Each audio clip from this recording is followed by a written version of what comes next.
প্রথমবারের মতো স্ত্রী সিমরিন লুবাবাকে নিয়ে লাইভে কথা বললেন হাফেজ মাহমুদ বিন মুনির। তার ভাষ্য, ছোট্ট একটি মেয়েকে বিয়ে করে ইসলামের পথ দেখিয়েছি। আমার মাধ্যমে আল্লাহ তাআলা তাকে হেদায়েত দিয়েছেন। আপনারা তার ছবি কিংবা ভিডিও আপলোড দিয়েন না। সে তো মিডিয়া ছেড়ে দিয়েছে, তাকে তার মতো করে বাঁচতে দিন।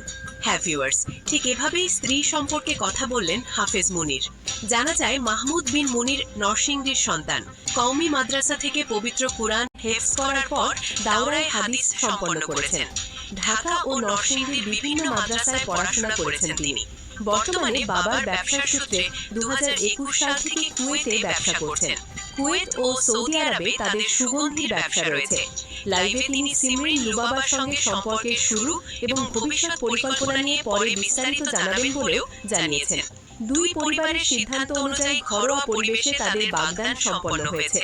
তবে সরকারি আইন অনুযায়ী নির্ধারিত